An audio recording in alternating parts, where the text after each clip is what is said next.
Alright, good morning sa inyo lahat mga kapuso! Hi everyone!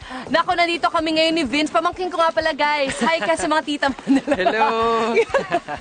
Kasama namin si Vince. Siyempre, nandito kami sa tabi ng ilog na ito. At ang tuturo namin sa inyo na siyempre, pinasummer ngayon, ay ang Kayak 101. Tama ba, Vince? Yes. Excited na talaga ako para mag-try ito Yan, siyempre. At Ano, excited ka ba talaga yung totoo? super excited talaga ako at kakaiba talaga ang location na to. Angat River. Ito na pala yung Angat River. Yeah. Ayun, at actually, Vince, para may makasama ka at ma-enjoy talaga ito ng gusto at turuan din yung mga kapuso natin dyan ng ating Kayak 101. Kasama natin ang ating guest, UH Katambay Suki, JC! JC Joseco! Yes.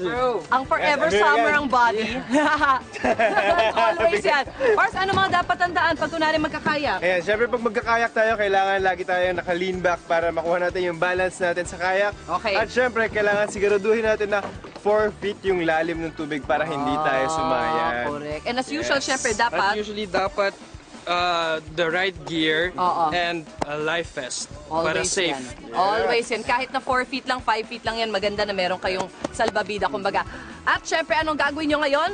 Susubukan na. Let's go! Ayan, mamili na kayo ng kayak nyo dyan, boys. Ako nang bahala dito. Ang rates po ng kayak nila dito ay 300 pesos an hour. Okay na po yun kasi talagang marami na kayo malilibot dito. At schedule po nila ay 8 a.m. hanggang 6 p.m. Araw-araw po yan. At ang entrance po dito sa Greenery ay 1,200 pesos. Inclusive na po yan ng lunch at merienda. At para naman sa mga bagets, kalahating presyo lang po, 600 pesos. Aba, enjoy nyo ng inyong Pina-summer family outing. At ayun na ating mga dalawang boys.